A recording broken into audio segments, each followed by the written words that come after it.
Tell him, nigga. Man, it sounds good.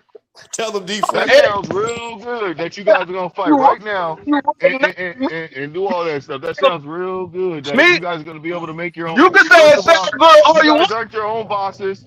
You know what I'm saying? Shakur's not his own boss. He still has to answer to somebody. That's what it is with a pop. That's what it is. Who's their own boss? Is Shaq his own boss? Is Shakur his own boss? We all know he's not. Yeah, right? Well, he No, got his own not. He still promotion has to go company. through All his he got to do is manager. put on a fight. He can sit there and say, "Yeah, I want to do this," but he still has people that he has to go through. His own boss. He's a free agent. He just said it. I am a free agent. That means he's his own boss. He does not have a boss. He has a manager. So why don't Top Rank? Hold on, listen to what you're saying. So he's going to go against Jay Prince. That's his manager. That's not his boss. That's his manager. I asked you a question. Is he going to go against Jay Prince? Yes, he'll go against Jay Prince. That's not his. Nah, bro, that ain't happening, bro. The man is not going to fight him right now. I understand that you want to fight. Look, I would like to see a fight right now. See, let me say something to y'all because I think y'all got the game fucked up. I would love to see him fight right now. I would love to see him fight right now. It's not going to happen. Can y'all accept that? Because I can't. Well, stop putting it out there in the It's universe. not going to It ain't happen gonna because you're not pushing the issue. You're his only fan up here, and there's probably only 10 more of you in the world, and none of y'all are holding him fucking accountable. I don't listen. I don't care nothing about. I don't care nothing about no nuances, no contracts, no who gonna pay for what, no money. I don't care nothing about none of that. These fan bases have called people ducks for less. Now all of a sudden we can rationale and understand the business. No, it's a goddamn duck. But he's not according to y'all's logic. How's he ducking? According to y'all's logic. If it's a duck with Raymond, if it was a duck with Morataya, that he said he had to chase Morataya for 3 years, then this shit is a fucking duck. He wanted to 90-10 Raymond Murataya. He didn't want to take the 70-30. Fucking duck there too. Damn, D1, that's hold on. D1, that's how he tried to do Moratala 90-10. Yeah, he did. He said 90. Same way he did Conceição. Nah, that's Yeah, a he duck. said Nah, 90. that's a duck. Nah, that's a Every duck. guy on top rank 90-10. He thinks he's the big dog, and he is in that situation. But 90-10 is is agreed. perfectly fucking acceptable. 90-10 is disrespectful. If anybody did Shakur like that, Blue would be up here crying his eyes out, talk about how unfair that is. That's just egregious. Y'all hate If Tank tries to 90-10 Shakur. Fucking what? That's a duck by Tank. Listen, crazy ass terms and contract negotiations. That's a duck. 90-10 is clearly a duck. Nobody deserves no goddamn 90-10. Who the fuck is Shakur? Do y'all calling Shakur an opportunity is like that shit's offensive in its own right because that shit's hot. That shit is inflating the ego. That's going to make him Where did the 90-10 come from? But before we get on that, I'm gonna answer you. I never heard that. I never heard of the 90-10. I'm just asking where it came from. Okay, hold on. I'm gonna answer your original question. When Shakur first came to 35, he called out Williams Zepeda, he called out Pitbull Cruz, he called out a couple of other guys, and somebody else. He said these guys are ducking me. I call these guys out. They're not trying to fight me. He's Shockey. If he beat Raymond, oh my God, your guys' connection is shitty as hell. That's his words. His words. That's what he said. He said these guys were Hey, we didn't hear nothing you said, D-Free. Yeah, D-Free, you're breaking up bad, brother. D-Free, we didn't hear nothing, man. You gotta like leave and come back, bro. Your connection is woo. Yeah. Give Shakur his cell phone back. You know what I'm saying? And use the one with good service. You know what I'm saying? And we're here. That's what I'm saying. And this is the type of shit people let Shakur get away with. It's like, especially with Shakur and Devin, and Ashley's corner made a good point. She said, nobody want to see these spoiled ass niggas get everything they want. Nobody wants to keep seeing these spoiled ass niggas get everything they want, bro. 90-10, if that's true, that's egregious. That is ridiculous. Like, why are you doing that? Shakur Stevenson say he want to fight somebody, he not fighting them. Of course, people gonna say it's a duck. I think we moved No, the goalpost. we're not moving the goalpost. We are holding And to if the that's same true, standard if that that's y'all was true, going by. if that's You gonna let true, me talk? that You is- gonna let me that is talk? crazy. Are you gonna let That me is talk? crazy. Can I finish talking? That is Can I true. finish talking? All right. I mean, well, you up here trying. I'm crying.